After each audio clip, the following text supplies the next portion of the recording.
Yo, Hey, yo, look who it is. how are you? Good. How are you? Yeah, I'm good. I'm good. Yeah, good as can be. Fucking stressed, but aren't we all? Stress like you just have a ton on your plate. Yeah, it's a lot going on, but yeah, it's a Yeah, good. I saw that you were doing like another event. I don't know. I feel like you are always doing something insane. Yeah, I had to do this like event with Sony. They asked me to do this like talk to this university, and like public speaking is obviously a skill, and like the Yeah. first one was just not enjoyable. But well, it was enjoyable after, but like the build up to it, and then shot in Cornwall, some brand deals, and then come back and just like editing, trying to manage all the stuff to do for mentorship. So I'm excited for the call because I feel like I need a sort of realignment in Nice. think. But yeah, how are you anyway?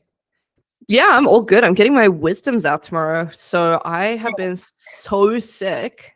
Really? Yeah, like I don't know. Have you had your wisdoms out? No, but I've had because I'm too scared to do it basically, but I've had a lot of wisdom teeth issues and it's the worst. Like I Yeah. feel the same. So I've ignored it and like I don't even know why I'm admitting How this, old are you? but I'm 25. Okay, so because they say like when you're 25, you kind of get to the end of it, right? I think. I think so. I'm not actually sure. I just know it's been an absolute shit show. And I was also being stubborn. I was like, you know what? It hurts, but I'm going to leave it. And I have this weird thing where I like having more teeth than other people.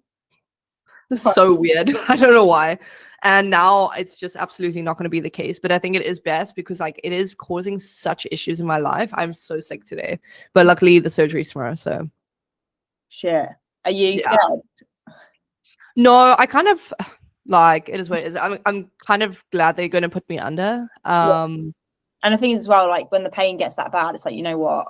Like it's worth it. Yeah, like I would have been way, I don't know, way differently in terms of feeling about it, but I am actually excited to get them the fuck out because it is causing me such issues. And I've already had a surgery this year for like a spider bite. I don't know if we were talking then. We might have been.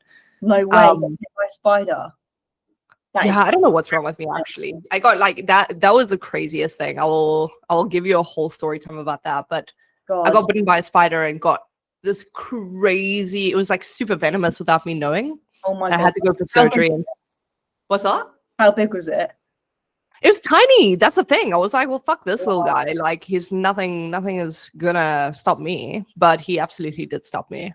No, I'm terrified. Like I've got this thing about spiders, and even like like the smallest spiders, fuck that.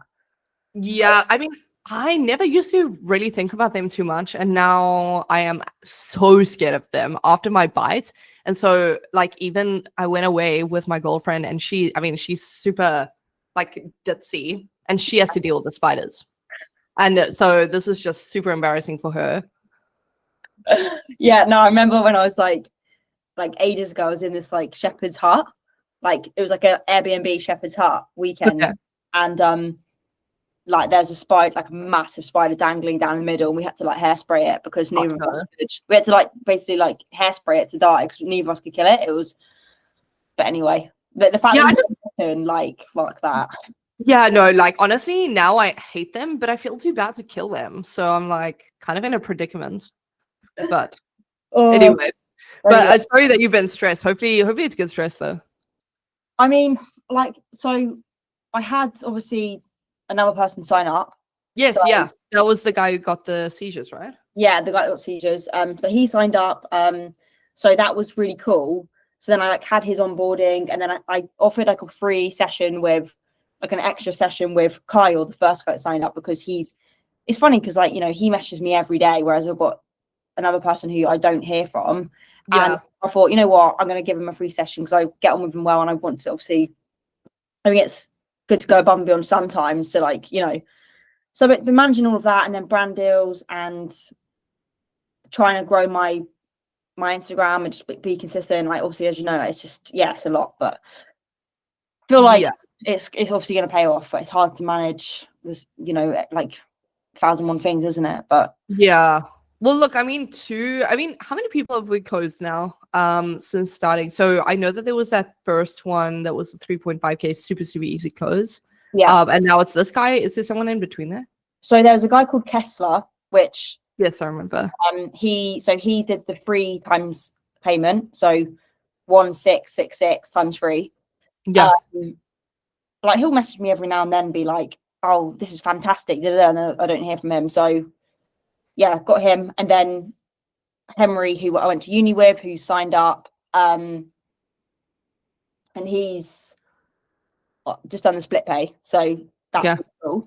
And then in terms of like all the other ones, so Anna, I sent the Instagram thing that you said to do. She's, because obviously she wasn't replying on WhatsApp when I did Instagram, she's just read it and not replied. So interesting one. And then all of the other things that you said to do, I just haven't had time to do, but I thought touch base anyway, and just to see your thoughts on kind of the next, what I need to do, or if it's just to focus on that, or whatever you think, basically. Yeah, so let's go back, because I remember us talking about this was like kind of in our first call, or was it our second? But talking about you setting up a main YouTube channel and then a business YouTube. Have you had the chance to do that? So I've set up the YouTube, and that's as far as I've got. Like I've created a bunch of ideas, which I think I sent over. And then basically the next step really, I guess, is to start the content. And I just need to like lock myself and be like, right, film it all today, get the content up and running. I also obviously have my newsletter as well. Yeah. Which, I haven't actually like really promoted my mentorship on it. So there's that. But yeah, kind of that's where I'm at. Okay, so I think obviously you haven't. Okay, wait, there's a few touch points. So YouTube, let me just share my screen, then we can track this all on here again.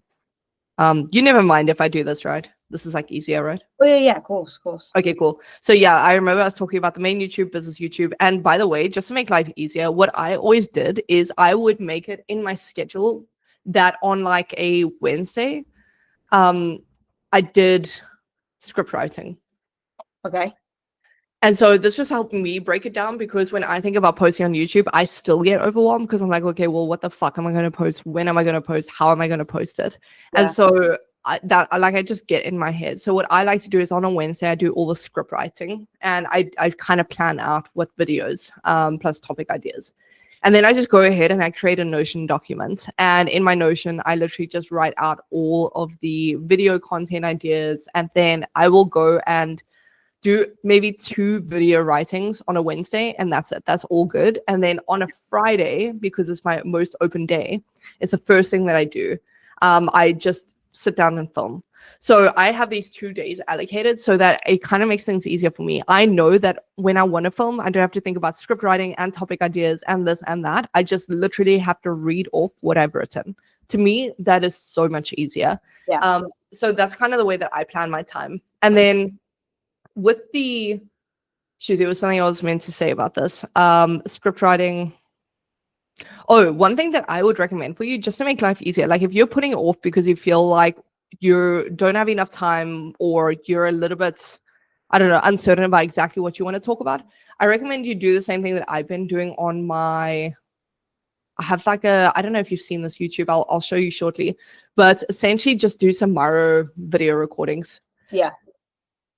This is the easiest. Like to me, if I know I need to get a video out for whatever reason, but I don't have the time and I don't have the energy to do a full script writing, I know that I feel like you're the same way. You can kind of riff off an idea. So you can talk probably endlessly about how to do travel influencing, etc., etc. The easier way to do it is even taking some episodes from your course and condensing it into one thing, and then filming something like that on a Miro board, or just screen recording a document. There's a guy, I'll share you two examples with you. I'll just bring it up. I know that I'm only showing this tab, but I'll show you. I don't know if I've showed you them before, but honestly, they do it really well. And then I think I remember you saying something. I need to look at was it some guy that does? Yes, yeah. So wait. I need to, like you say, block out, or like just find the time to do the ideation, like script writing, and then batch film, and then just edit, I guess. Yep. That's it. Like, honestly, batch filming is going to change the game for you. It's just going to simplify absolutely everything. It's going to seem way less complicated. Yeah, it's just going to make a huge difference. But here's an example. One question. So, yeah, go ahead. When you film, do you like edit much? Like, how does that process look for you? I actually have an editor just because I don't know how to edit. Sometimes though, like when it's a Loom video, I literally will just add cuts within the Loom video. And sometimes I'll even do it on Veed because everything's automated. Okay, cool. Yeah, so super simple. I would say the talking head videos on your main channel need to be highly edited, the highest quality that you can get. And then your value videos on your business YouTube can be a riff off. So for example, this guy, he literally just does a Loom video and he shares a document. Okay. And then he'll like jump between screens showing a few different things. There's nothing high quality about this at all. And he got like a 353K views. So I actually know him. He's in South Africa as well. But okay, this does really well. There's a ton of people that do this. And then another one, actually, Luke Alexandra. So this guy, he does a bunch of AI videos. I recommend like kind of funnel hacking how he does it, and then going ahead and looking at the topics he talks about and figuring out how you can talk about similar topics. He also literally all he does is he just shares his screen. He goes through a bunch of documents and all he does is he focuses on one topic. So his topic is AI and it kills. Like he gets very qualified people watching his videos and they do incredibly well for that reason. So you don't have to go into absolute meticulous detail, but just filming some Miro videos and all he does is like film his course. Yeah. Okay. Cause like in my mentorship, can I just show you something quick? Yeah, go ahead. Just to see if you think this is good enough. Let me just share my screen. So for example, right? Can you see my screen? Yeah. So in the business section, all this stuff here is literally like just Loom recording, so like document me recording. Nice. So like would that be, you know, like I could just do a document on a topic, talk through it on, like I could just do that or not? 1,000%. 1,000%. Especially because make sure it's valuable. Because of course everyone has like short attention spans, but to be honest, that will work really well. And if you're talking about a topic in detail, you could even arguably take some of the course episodes, whichever ones you're comfortable downloading, and then you just upload it on your YouTube. Yeah. That could work really well. Keep in mind that we're not expecting like 3,000 or 300,000 people to see it. Yeah. If like 3,000 people see it, that's amazing. But I would say like even 500 views on that, and then 10 of those people are qualified people that are interested in what you're talking about are going to become potential closers. Yeah. And it's also not intended for like, yes, it will compound, but the way that I think about it is this is your way to assert authority. So when people reach out to you and they're interested in your mentorship, you have videos to show them. Yeah. Okay. Yeah. Because like with my main channel, like obviously it's like the high quality, the travel videos, whatever. But with this one, you know, I can batch record then and do like Miro boards and whatnot. Yeah. And do topics like that. And see how it goes in terms of, I guess, getting some qualified leads. Yeah. You see what happens. There's no point in me having a funnel in my main YouTube, right? What do you think? There actually kind of is. I would say that it is important to have it, especially, again, you're talking about your main YouTube, right? Yeah. So your main YouTube depends on where you actually want to focus, because I know your dilemma is that you wanted your main YouTube to be more for business deals and potential there. And if that's the case, then I wouldn't put your coaching funnel there. Yeah. I would keep a coaching funnel on your business YouTube. Yeah. So I'm thinking like there's, I guess, one thing I could do, like what I've done on my most recent video is I just put like, I'm bringing out a LUT pack. So it's like, that's the CTA, but I could see, you know, there's nothing to stop me putting in the description, like join my mentorship, because it is linked with travel. You never know, I guess, like some videos do really well, but obviously it's not my main focus for that channel. It would be all the like, you know, focused content on that would be on the second channel. Right. And do you think it needs to be recorded like with like my camera?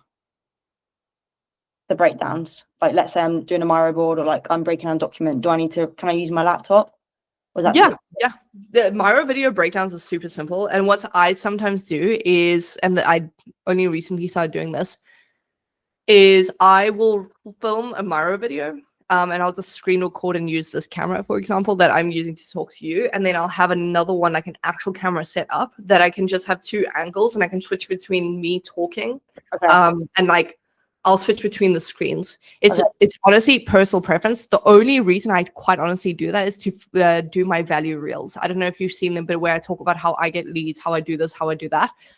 And so if you're creating YouTube videos like that, it's going to be so much easier for you because you can chop those up and put it on your Instagram reels. Yeah. Okay. Cool. Yeah.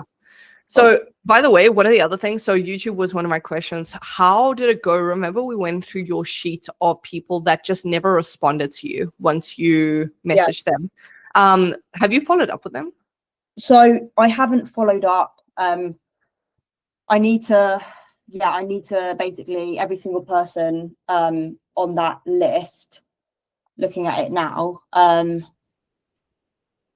Yeah, I need to basically follow up. Like, and there's a couple of people that I had calls with that were like, oh, I definitely want to do it, but I just timing, so I need to recheck in with them. And then like Robbie, for example, who was obviously really like obviously spoke about it last week. And it's funny because like Henry was from the first round of like from earlier this year, jumped on a call, and I just sent a bunch of follow-ups to every single person that I did jump on a call with. And then he ended up converting, but no one else did, which I wasn't expecting anyway. But basically I've got a lot of work to do in terms of following up with everyone. Yeah, I would say that's going to be such an easy lift. Like if you really want to just get some new sales in, because how many people total did we say? There's been 3 or 4 people that have converted since starting. 3 people. Well, there was, and Anna was like, said she was going to do it, but then obviously now she just ghosted me. So, yeah. Okay. Would you be able to send me all the touch points that you've had with Anna? I would love to track that and see how we could have either approached it differently or whether there's a way to keep approaching without being pushy. Because I feel like now we're kind of in a stalemate. Yeah, because the last time I spoke to her, so obviously on WhatsApp, she was like, I sent, she was like, I'll talk to you as soon as possible. Then I followed up on the 22nd of October. Then I followed up on the 27th. Then I messaged on Instagram yesterday, I think it was. And she just read it and didn't reply. So I'll send you the screenshots. Okay. But interestingly, another thing I was going to say to you as well, interestingly, since like, working with like Kyle, for example, and getting really good feedback, and it does wonders to your confidence. It's like now I'm like, I know that going in, I'm feeling less like trying to sell something that feels almost wrong, which I know it's not wrong, but like I'm like, well, not, I know there's value here. Gives you so much more confidence going into the sales to like, I don't know. Yeah, I remember our first call. It was like our first call that we had together was like an hour and 20 minutes. And I remember a lot of that was spent talking about how you felt a bit like an imposter. And like I said, I think that's going to quickly go away. The more people that you close and the quality of results you're going to be getting these people, especially now already. Like you said, even Kessler will pop in here and there and say that, this is insane and this incredible value. And although he vanishes after a while, that is really a good boost of confidence. And so you should carry that in. And remember, these people that you've closed so far. So, well, let's backtrack, right? So you've closed 3 people. So we did the story sequence for you. That was just the one story, right? We ran it twice. First one, obviously, well, the second one was a lot less effective, as we knew anyway, than the first one. And like, it definitely will be interesting when I go back and follow up with all these people. Yes. Because maybe there is a few in there that just need more of a nudge. Yeah. Well, yeah, because we did the story post, and I believe you say you got 83 messages total, right? I think it was that, yeah. Which is crazy. So 83 messages, you did 1 story sequence, and then from that you closed 3 people. What is the deal size total of that? You closed them for each 3.5K, technically? Okay. So as well. Okay, so it's like 11.5K or 10.5K total? I think it's 10.5. Okay. Yeah. Okay, decent. So we ideally want this to get to like a recurring monthly basis. And so this is one of the levers that we would pull. And I think that the next thing is absolutely we need to follow up with the rest of these. So this is gonna be like the easiest thing. And remember, with the follow-up, it's super simple. Just like take maybe 5 minutes of your time and copy paste a message that just says bump. Like that is it. To Yeah. anyone who didn't respond with to you, it's just like it's like kind of a pattern interrupter. It doesn't feel pushy. You're not doing anything. You're just saying, hey, bumping this up. So this is all you're gonna message to these people that never got back to you. So let's just say non-responsive. And you're probably going to find that at least like 3 more. I'm willing to bet that 3 more people will probably convert just by doing a follow-up here. So it's up to you and like when you're able to sit down, but I think it will be worthwhile when you do. Then with these 3 people that you've closed, now you have a really healthy cycle because you've got these 3 people that you've closed and you're going to use these 3 people to get you more clients and more closes. That's going to be the number one thing that you focus on from now. And the way that you're going to do that is you need to film your coaching calls with them. You need to capture all of the testimonials you can. So any positive messages they're sending you, any positive anything that they're sending you, you need to be capturing all of that. So screenshots, videos, screen recordings, whatever you can do. Yeah, correct. Just like absolutely drop it into a folder as much as you can. And then you have this really healthy cycle where you have endless content from this. Because what you're going to do is you can post this as a unlisted video. So these coaching calls, you're going to post these as unlisted videos on your YouTube. And what you can start to do is you can come back here and to these people that were never sure about whether they wanted to work with you, you can send them the coaching calls and say, hey, I know you were never sure about whether you wanted to work with me or you didn't know the value. So here's a coaching call that I figured I would send over to you. It's unlisted, but just wanted to give you a little bit of a grasp on how my coaching style is and the kind of value you could potentially get. And maybe this is going to be free value for you anyway. So they're getting free value from you. They're seeing that you are coaching real people and they can see that they're getting results on the call with you. So that's one of the things you can do. The second thing you can do is you can take snippets of those coaching calls with permission and put it on your socials, put it on wherever. And you can use that as like this endless flywheel. Then with these testimonials, you obviously can just add that onto your landing page. Plus you can use this in other story sequences. With the landing page, Yeah. Because obviously at the moment I had that one that I just built on Card because it's free. What's your thought process on the landing page situation? So the landing page, I don't think is important, honestly, because most of what you're going to be doing is with the way that we're currently running things, it's mostly DM, I guess, engagement. So just making sure that they qualified in the DMs, that you engage with them in the DMs, they get all of that from a DM approach instead of you needing to waste all your time on a call. And even if you just sent a direct Calendly call, I don't think a landing page is important right now. At some point, I think it might become important, but it is nice to at least have it and put some testimonials on there and keep building it up, but it's not important right now. Okay, cool. Yeah, so I wouldn't even put that much attention. I would rather you treated the YouTube channels as your landing pages. Okay. Yeah. So with the coaching, like let's say, for example, yesterday with Kyle, for example, so like the recording from that, I would then send, like the whole recording I would send to someone and be like, this is to show you my coaching style, Like, do you think that's valuable? So I think the best way is upload it onto YouTube as an unlisted video where it like won't show on your page, but then you can get a shareable link. And what you're going to do, it's just going to be easier long term instead of putting them to a Drive folder. And you are going to reach out to these people that had interest but weren't too sure and just say to them, hey, so let me write out a quick message. So you could say to them, hey, it's been a while. And I know you weren't sure about working with me or whether it was a good fit. Realized I had this coaching call recording and thought might be you. Plus gives you an idea of my coaching style. I'd still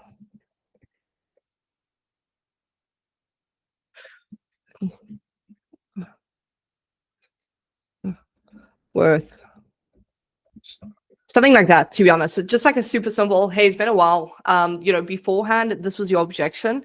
And I would try and think about all the objections that you've gotten, by the way. So I would take a look at like if we could just map out all of the objections that you've gotten.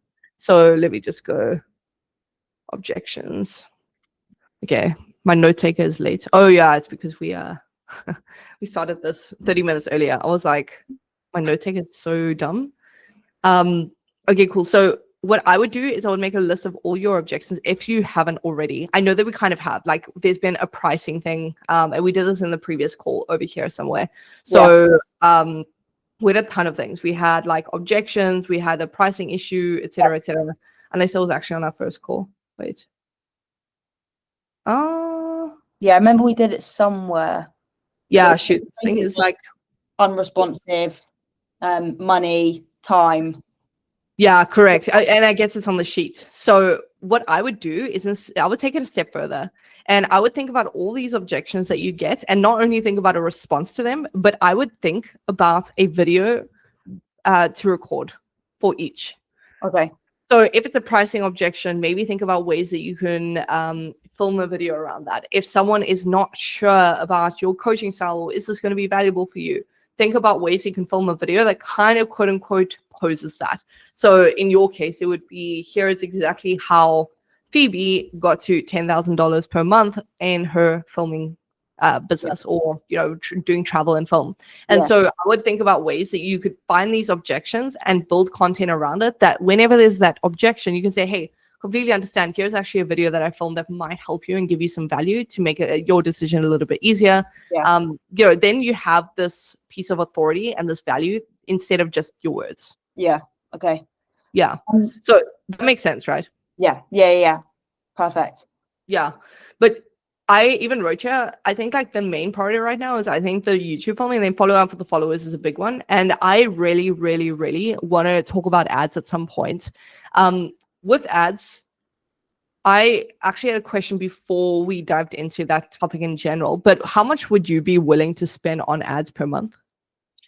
Well, I guess, what's kind of, I'm happy to take your lead on what maybe you'd suggest to start with and test it. And like, obviously I know, it's important to get yourself to a point where you are investing per month, and, as long as you're making that. Correct. So I'm open to it. I don't really know. I'm kind of new to it all, so I wouldn't really know what you'd suggest. So I think that the ads is a lever that we don't have to visit right now, but I want to start this conversation because we don't want to be in a position where we're super surprised that now, okay, we've done the story sequences and we've done this and we've done that, and now there's a slower trickle. Because the first story sequence we did, yes, we got tons of people reaching out, we got a ton of interest, and we closed 3 people. But the reason for that is because you'd never done anything like that. It was a kind of this fresh gold mine. Now we've already chipped away at it, and it's a little bit less fruitful, if that makes sense. And so at some point, the story sequences are always going to work, but we always need new traffic to make those story sequences work. So I don't know if you know how many average followers you get per month now. Well, and again, it varies. Like, if I get a viral video, like, it will do. I've had months where I'm doing 5K new followers. I've had months, like last month I did like something awful, like 400 new followers. So, but that's because I wasn't putting a focus on posting content. But but I don't know, let's say like around 500 to 1,000. Okay. Unless I get a viral video, then it will spike. But okay, got you. Because here's the thing, right? And this has been like a consistent question from your side, is can we do this consistently? Like, can we close 10K every single month and more? And the answer is absolutely yes, especially if we tried one thing and just with that one thing you managed to close 10K worth of deals. But at some point that's going to be fatigued. And so I would want to prepare and be ready to pull a lever that is way more reliable. And so this is where the ads will come in. And this is not going to be like VSL ads. This is going to be story sequence ads, because we know what has worked already for you. And so we're going to take those working stories and the working content that you've already got, and instead we're going to run ads for that. So it's going to be way easier and way cheaper as well. So I would say that maybe a good recommendation, let me think about this. What is I know that you're new to it, but like realistically, just with where you're at, how much would you be willing to spend per month maximum on ads? I guess it depends on like what the average, and I know it's hard because we've not done it, but what the average, because like let's say for example, if I invested 1K a month in ads, right, and that was going to bring in my 3 times my 3 people each month, we're doing 10K, then it's a no-brainer. And then I guess as you scale that, then you could get to a point where you're putting more into it. Maybe I'd start, test it and put 500 into it and just see what we kind of get. Yeah. But I don't really know what the average, I have no idea. Is it like 20K you're putting in? I don't know. So I think that what I like to think about is, and the only reason I'm asking without giving you context, because I want to know how much you'd be willing to spend with no return. So let's just say you spend $1,000. Are you happy with there being no return? And that's like worst case scenario. That's the only reason I say that. Is like, if we don't get anyone from that, what does that look like? Because the first month is always hell. Like, I hate testing ads for the first month. It is hell. I don't enjoy it because it feels like you're not making any traction. It feels like a big fat waste of time and money. But with this, like, the 1K is going to go into testing different ad creatives. So this is like different hooks, different video ideas, different audiences. So whoever responds absolute best. And it's only now, after about 3 months of running ads, that I have found winning creatives for both of my companies. So it takes a while. Now, the way that I think about it though is, and this should give you a little bit of idea, and I will obviously run you through exactly how the blueprint works so you don't have to figure out everything with the ads, but I want to cover that in a completely like isolated call. And I'll also do a Loom video. I think do a Loom video, build out a Miro board for you, and then we can go over it on a call as well for clarity. But essentially, the way that I think about it is, I personally, so for my agency, for example, I close for $4,500 deals minimum. So as soon as we get a lead that closes, it's about $4,500 is our lowest tier. Yeah. And so the way that I think about this is recurring. So for my agency, this is recurring. They're paying this every single month for 6 months. And so yours is slightly different, where it's a once off. So $3,500 once off. I personally do not mind spending exactly $4,500 to acquire one lead and one customer, because it's going to get paid back. And by month 3, I would have had like a 2x ROI on that. Yeah. So that's what I'm willing to do. I'm willing to spend $400 or $500 to acquire a lead. That's not including like how much it costs to actually get call bookings. Like maybe it only costs $50 to book in a call. But at the end of the day, it takes a while to actually close someone, and $4,500 is what I'm willing to spend. So what I would think about is how comfortable, like what profit margins are you comfortable with? Would you be comfortable with like half profit margins, so that you spend, let's say, $1,500 to get a $3,500 coaching close? That's going to be a conversation that you need to think about, and think about, okay, what am I willing to spend to acquire someone? How much does it cost me to do this?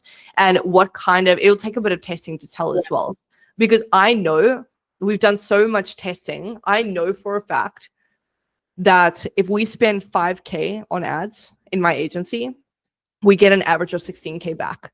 Yeah. So if I wanted to realistically hit like 50K or 100K, I just need to reverse engineer that and see, okay, well, how much do I have to spend? Yeah. And so you'll get to the same point, if that makes sense. Yeah. Okay. That's definitely okay. I'll think about that then and figure out what I think. But that's good to know. It's super. Yeah. And like, I know the numbers of what is the maximum that we should be spending to book in a call. I also know the maximum of what it should spend to acquire a follower, because what a lot of people do is they do this process, and you've probably seen this a ton. Like, people will run ads, and then they lead them to a VSL, and then they lead them to book a call. We don't do that. For your coaching offer, there's a way cheaper way to do it, which not many people do, which is great. So it's not saturated. It's instead we're running ads to actually get followers, and then we're getting them to message and then book a call. Yeah. This is way cheaper. And it works way better, especially in your case. We've proved that you have a really good profile, so it's already optimized. The ads are going to do so fucking well because you are the proof of your work. Yeah. And so that's why this is going to do incredibly well.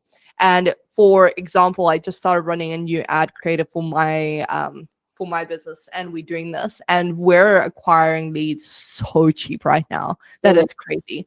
Yeah. So with this, it's going to be way cheaper, and we have like foundations of understanding exactly what minimums we need to spend to acquire a follower. So if you're like spending $5 to acquire a follower, we know it's too much. We need to adjust the creatives. So at least we have benchmarks to go off of. But I do think either way, running ads is going to be so important. And I think that we should start testing ad hooks and creatives now, or at least filming them now. Yeah. And in preparation for when the story sequence is completely fatigued, because this is going to happen. Yeah. And also, it's interesting because, definitely. So in regards to the ads, everything sounds good. Yeah. I'll have a think and just get some numbers to you, what I'm thinking. Perfect. In terms of, because then, it makes sense. Then you get to a point where you're investing like random numbers. Let's say you're investing, 3K for like 3,000 GBP. I'm not sure what that is in dollars, but like for a cycle, and then you're generating, whatever, like 16K or whatever it is back. It's like, then the profits, I'm not good at maths, but it just makes sense to do it. And then you've got, each month you're going to make X from that. So that makes sense. Then in regards to the YouTube, because obviously like the YouTube, when I do upload to the YouTube, that's essentially a free funnel, isn't it? Because people will, watch the videos potentially, even if it's like 100 views or 200 views, but you might get one or two people that watch it and they book a call. So there's that. And then, it makes sense. It makes sense. 100%. Like if I really had to visualize it, again, this is just how my brain works. It's like, I'm thinking about, okay, we've got your profile where most people will message you. So this is your Instagram profile. Okay, I don't know why it's minimizing. So we got your Instagram profile. And then what happens is they're going to message us. So they go here and then they're going to send us a message. They find our profile. They send us a message. And most of the traction is going to happen here, like in this phase of sending us a message. And this is where we really steer the conversation of getting them interested. And once they send us a message, we're going to send them actually to our YouTube. Very rarely do we just want to say, hey, let's jump on a call. We actually want to give them value first. So we send them to the YouTube. And once they come to the YouTube, they're actually going to go straight back into the funnel of going back to our Instagram profile to send us another message, etc. So there's like this really healthy cycle where they'll find our profile, and almost every single person that finds our profile and sends us a message, we are going to make sure that they end up going to our YouTube channel. They get the value, they go through our funnel there, as long as they, quality videos, and then they're going to be way more qualified and way more primed and interested in what you have. Because if we just cut out this part, like let's just say that we don't have this in place, it is just your words saying, hey, this is what we do, this is the course, this is this is that. The YouTube adds a layer of, okay, now we have these testimonials. So now from the YouTube, they're getting testimonials indirectly without you having to say, hey, well, I helped this person do this and I helped this person do this. Mm-hmm. You are showing testimonials, and for example, your own story. That I know that's the one that you mostly send to people is your story of how you made, I think it was like, what, 15K, 10K? I don't know. Yeah. So your own story is here. So they can know that you're an image of your own product as well, which is super important. That's what people trust most. And then they can also see value content. So they're going to fit into the cycle. And now what YouTube does is every single time that you post and they've actually seeked you out and searched you, YouTube's going to start popping up in their feed every time that you post. So now they kind of can't get away from you. They're in your cycle. And then what we'll do eventually is we're going to add another sequence. So in here, once we have ads running, we're going to do retargeting ads. So they almost can't get away from you. Like, it's going to be impossible for them to ignore you and forget about you, because as soon as they find your profile, and send us a message, they're going to find our YouTube, and then we're going to do retargeting ads. They are going to consistently be in the cycle. It doesn't matter how long. And it might take 3 months for them to convert, but either way, they're going to be seeing you nonstop during that period. Yeah. Okay, cool. Yeah. And that's kind of the intention with everything, is we want to retarget them. Yeah, no, that makes complete sense. And like, because like, so for example, like Robbie, right? Remember Robbie, the guy that was like, he was super interested in the beginning, yeah.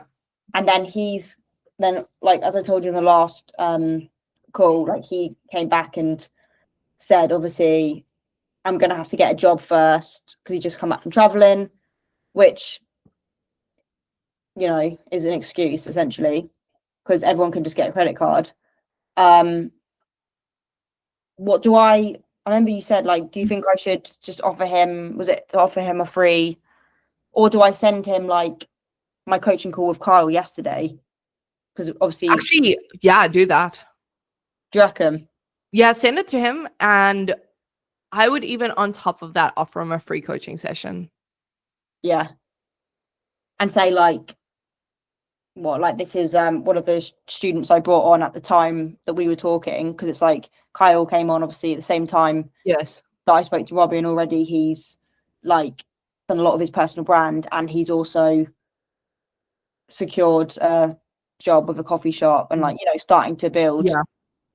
So yeah, what I 100% would use that. And what I would say to Robbie is, I would say, hey Robbie, we're thinking about you. I know that you're let me think about this.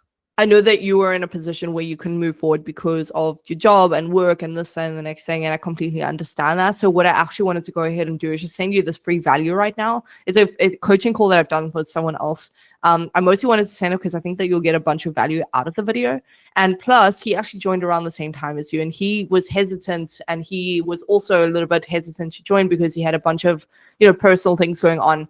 And now he is in a way better position because XYZ. He's got, like, you know, this coffee shop that he's working with this person. And so I thought that would be really valuable for you because it sounds like you're in a similar position. So always create relatability, and I would handle it that way. Yeah, okay. Because I'll send that. Okay, cool. Here's something I just thought of, by the way, before I forget. When people come to your profile, obviously usually they become followers, right? So do you have a process right now with new followers? Do you send them anything? Is there anything that you message them? No, but I was thinking about this the other day, like, when I'm getting new followers, sometimes I'll tap on them and I'll see who they are, and obviously loads of them are videographers, and it's like, I was thinking this would be a great opportunity to message them and see, yes, you know, if they, because like yesterday, because I'm starting to be more consistent and posting more, which always happens when you slow down, the followers slow down, but where I'm being more consistent, yesterday I had like plus 38 followers or something. It's like 38 opportunities potentially to get someone on a call. For sure. It's hard to, unless it's automated. Yeah, I was about to say, I have like the perfect solution for you. I just started doing this, and it's like changed my life because I don't have time. And so what I recommend, have you heard of ManyChat or no? Yeah.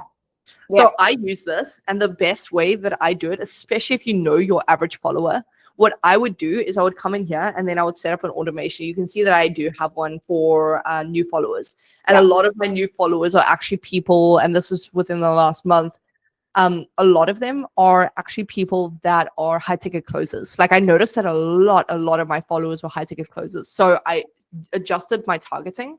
And one of the things that I do is I wait about an hour after they follow me. So I give them some time to consume my content, pay attention to me. Maybe I would even wait 30 minutes.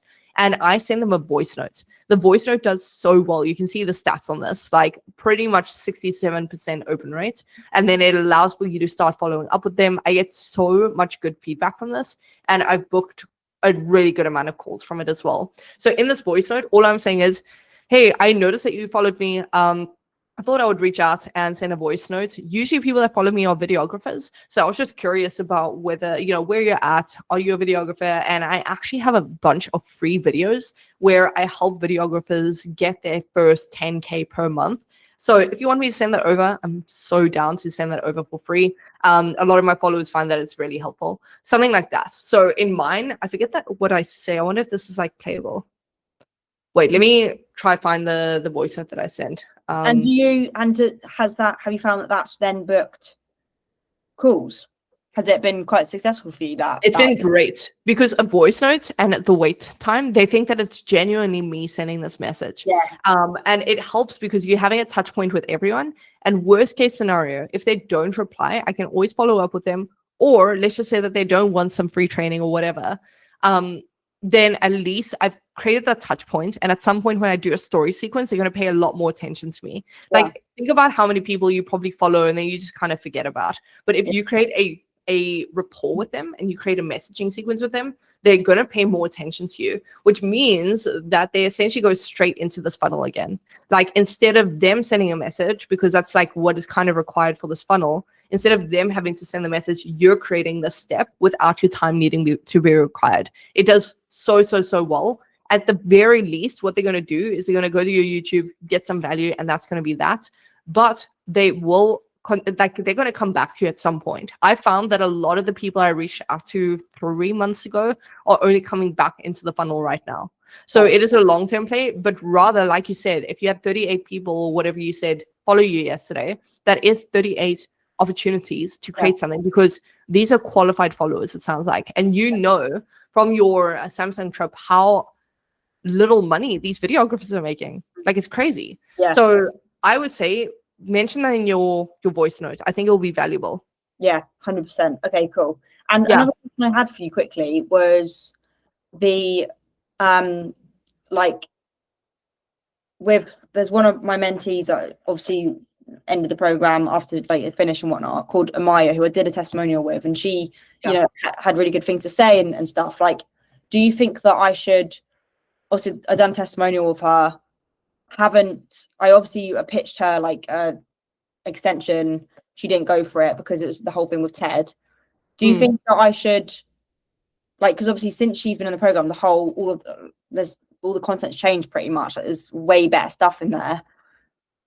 Do you think I should like try and upsell her again or something? I do. I would go with the approach of sending her a voice note and sending her one of your coaching calls if it's dramatically different. Otherwise, upload one of the episodes of your course, or actually scratch all of that. Even better, I would reach out to her genuinely personally, send her a voice note and explain that, and especially if her pushback was Ted, give her reassurance of where things are at right now and that you learned a lot, and candidly, you wanted to make this the absolute best program.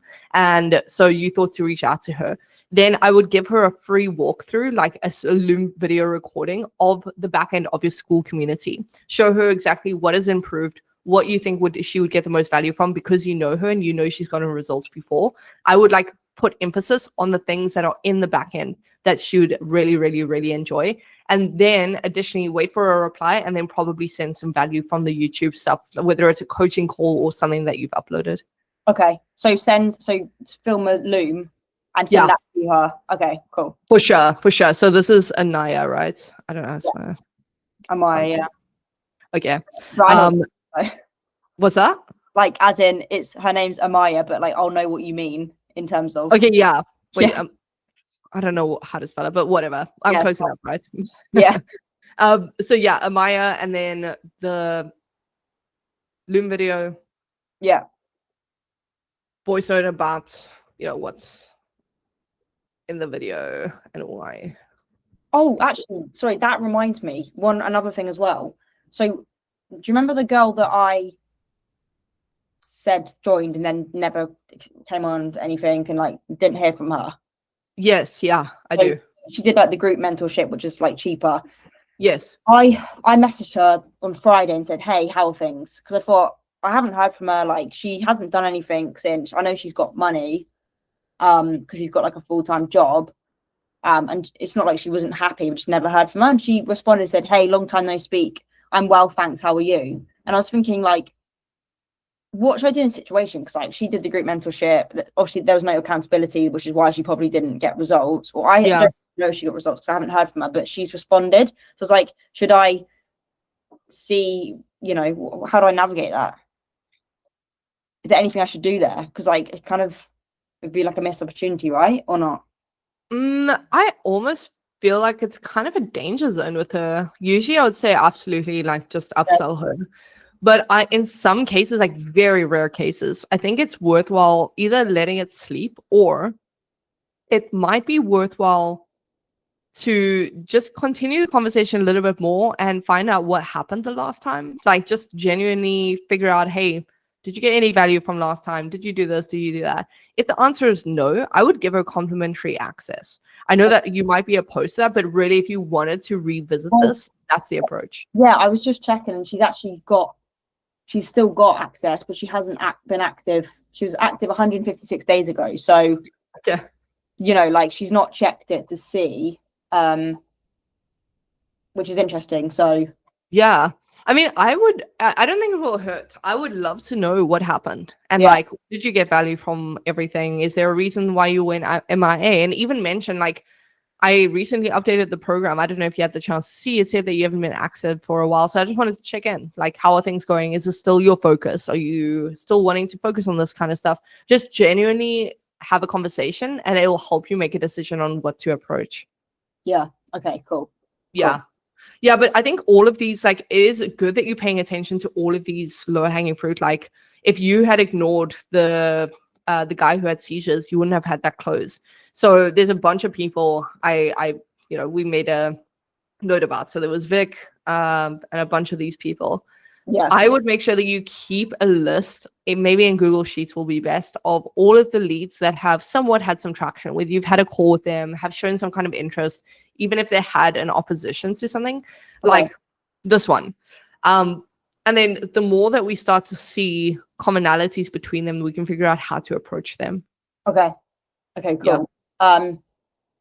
Yeah, I'm gonna carve out time, go through this whole 83 people, follow up, do all the follow-ups, and also, like, the people that don't, so like the ones that just haven't responded, they've replied to the story then haven't responded.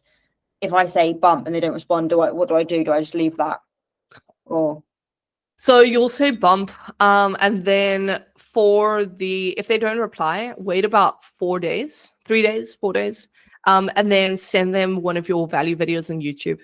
Send them that, like, how I made 10K video. I would say, hey, well, you did reach out to me. I don't know if you've seen my message. So I thought I would just send this ahead in the meantime anyway. I don't think it'll do harm to do that. Okay, cool. Yeah. Yeah. And probably what you'll get, by the way, is when people watch that, they've probably forgotten why they reached out to you in the first place. Like, they forgot their intention. So maybe give them a refresher. Just say, hey, I know you haven't gotten back to me. Maybe you forgot why you reached out. But you initially reached out to me because you wanted a little bit of mentorship. If that's not the case, all good. Just thought I would send over a value video in the meantime. And what they might do is just say, hey, thanks for the video.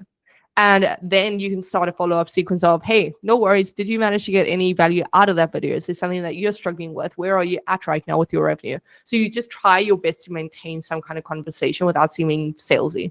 Okay, cool. Yeah, that makes sense. So in order of priority, then what would you, all those things, how should I tackle the it? follow-ups? For sure. The follow-ups are like super easy. Just copy paste the message to as many people as you can. So I would say in hierarchy, follow-ups is the number one thing. And then I would write 2 times YouTube scripts. Yeah. Or prep 2 times Miro boards that you can film. And then all the other things I wrote them down here actually. Follow-ups, the YouTube. Oh yeah, and then obviously actually film these. And then I would get recordings of coaching and upload. And then, as like a later down the line thing that you can prioritize after this, is I would start writing or thinking about your demographic for ads. So this is like age, gender. Yeah. If you have like, just go look at your Instagram statistics, you'll probably get a really good feel and what their interests are. So are a lot of them video editors, videographers, travel video editors? I think that you need to get as niche as possible. Make like a massive list of who your demographic is, because it's going to help us identify who we can run the ads to and how we can do the script. Okay, cool. Oh, shoot. Sorry. And then actually set up a mini chat. This is like number 2. Oh, yeah. A mini chat automation. Okay, cool. Yeah. Perfect. Okay, maybe just put that into a bullet point. Okay, cool. Yeah, I think for sure the mini chat automation is going to change your life with the new followers. I Yeah. think that you can milk your new followers right now. Yeah. And like, so what I'll do is I'll work on these steps, and then I won't try and get on a call with you until I've done all that, because it'll be good, like for me, like, what's the word? Motivation to like get all that done until we jump on another call. And then and also because, like, you know, ultimately we did 10.5 on that first one. So the goal for me now is to be like, the end goal is like to get 10k per month from it. So yes, I agree. Just need to get all of those. I definitely think we're like getting closer. It's just like figuring out all these things, and like, yeah. But it's the most important thing is like we got traction, so we know what worked, but now we need the cycle. Like I think that system, the working system where we can have a lever that we can rely on. Because again, what so many people get wrong and what everyone coaches incorrectly, I don't know why the fuck they do this. They like really rely on, for example, I could have easily been like, okay, great, we got you some deals, and then taken the foot off the gas. And I think a lot of coaches do that. I think that is so dumb. I think that this will inevitably fatigue. And so we need to think really strategically about how we can pull a lever to make sure you can hit 10K per month. And hitting 10K per month means we have to have something inevitable, like something that we know once we turn it on, it's going to work on autopilot. And I think having an automation set up, having some follow-ups and all of that is more practice for when we run the ads. 100%. Yeah, I'm super excited. I'll work on that then. And then I'll keep you updated on like the people that, like, you know, like Robbie. Perfect. Yeah. And whatnot, and what they say. And yeah, be good. All right, awesome. And also, by the way, like if you do want to just jump on another call for whatever reason, just send it over. And plus, I'm going to be like kind of man down in the next few days, so I'm going to be super active on messaging anyway. So send me whatever, and I will respond. Send me whatever replies that you get, and if there's anything that you need help with. I know I was unresponsive this week, but I've just been sick as hell. So thanks for the patience there. All good. Yeah, and like because I go on next Friday I go like to Norway, and then Bangkok, and then New York, like back to back. Damn. So I'm going to try and get everything done, like, you know, that needs to be done at home. So then it's kind of, at least I can manage it from away, and I'm not like, oh fuck, I need to film.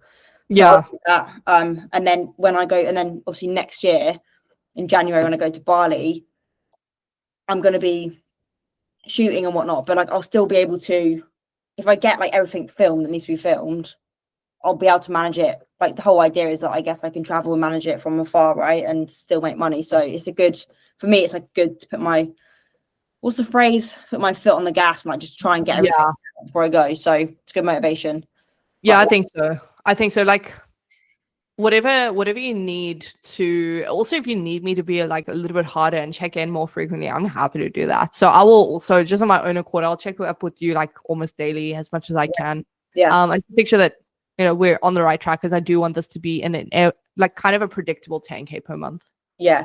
And like, yeah, if like, you know, if you feel like you're saying to me like all this on the call and I'm not doing it, like feel free to be like, have you done that? Because that will land well with me, and ultimately I'll get better results, and you know it's going to be better for you as well, because you'll have a good testimonial. So I don't mind at all, like if you want to be harder.